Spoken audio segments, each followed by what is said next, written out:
మోంతా తుఫాన్ వలన సర్వం కోల్పోయిన మత్స్యకార కుటుంబాలకు బీసీవై పార్టీ అండగా నిలిచింది.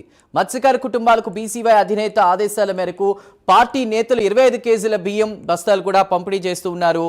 ఇక పిఠాపురం నియోజకవర్గం యు కొత్తపల్లి మండలం ఉప్పాడలో సుమారు 100 కుటుంబాలకు పంపిణీ చేశారు. బీసీవై అధ్యక్షులు బోడే రామచంద్ర యాదవ్ ఆదేశాల మేరకు కార్యక్రమం నిర్వహించామని Pithapuram BCY party incharge Siram Srinu తెలిపారు.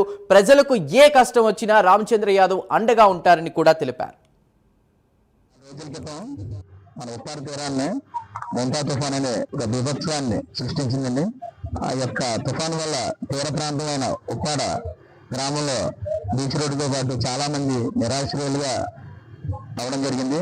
వారి యొక్క గోడిని, వారి యొక్క బాధని మన 1వ తారీఖు నాడు అన్నగారు బీసీపీ పార్టీ జాతీయ అధ్యక్షులు, మా అధ్యక్షులు వారు వచ్చి స్వయంగా వచ్చి వారిని కలుసుకుని అక్కడ స్థితిగతులను వివరించి, స్థితిగతులను పరిశీలించి వారి యొక్క కష్ట నష్టాలను ప్రత్యక్షంగా వారిని కలుసుకుని ఆడవారితోని, ముఖ్యంగా మత్స్యకార సోదరులతోని మాట్లాడడం జరిగింది.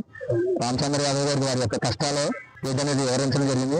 ఆ టైంలో అన్నగారు వారికి వాళ్ళు తినడానికి కూడా చాలా ఇబ్బందిగా ఉందని చెప్పేసి ఆ పరిస్థితుల్లో మా పార్టీ తరఫున 100 రైస్ ప్యాకెట్లు ఇవ్వడం ఆ రోజు ప్రకటించిందండి. దాని నిమిత్తం ఈ రోజు అధ్యక్షుల ఆదేశానుసారంగా ఈ రోజు 100 రైస్ ప్యాకెట్లు ఇక్కడ పంపిణీ చేయడం జరుగుతుంది మత్స్యకార సోదర కుటుంబాలందరికీ, ఎవరైతే బాధిత కుటుంబాలు ఉన్నారో.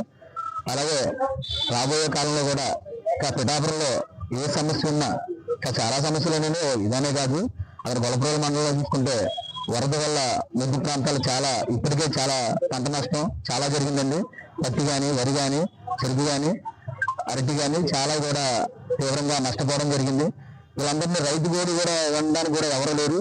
ఈ సమయంలో రైతుల పక్షాన, ఇక్కడ మత్స్యకారుల పక్షాన నేనున్నానంటూ రామచంద్ర యాదవ్ గారు ముందుకొచ్చి ఇక్కడ నియోజకవర్గంలో పర్యటించి ఇక్కడ ఏదైతే సమస్యలు ఉన్నాయో వాటి మీద సమస్యలు కూడా ప్రభుత్వం సరైన స్థాయిలో పరిష్కరించకపోవడం, ఆయన ఆ ప్రాంతం మోదా ప్రాంతం, ఉప్పాడ ప్రాంతం, తీర ప్రాంతంలో పర్యటించినప్పుడు ఇక్కడ ఎదుర్కొన్న సమస్యలను గత కొంతకాలంలో కాదు ఏళ్ల తరబడి ఇక్కడ ఏదైతే ఉప్పాడ తీర ప్రాంతంలో మోడర్న్ ఆధునికకరంగా ఉండే ఒక వాలు నిర్మించాలి, ఆ తీర ప్రాంత ప్రజలకు, మత్స్యకార కుటుంబాలకి రక్షణ గోడనేది శాశ్వతంగా అయితేనే పరిష్కారం అవుతుందని, తద్వారా మత్స్య సంపద మీద ఆధారపడి జీవిస్తున్న మత్స్యకార కుటుంబాలకు వారి యొక్క జీవనాధారమైన నామలు, అలాగే వారి జీవన భృతి అయిన ఆ మత్స్య సంపదపై జీవించే వ్యక్తులకి ఆ జీవనాధారమైన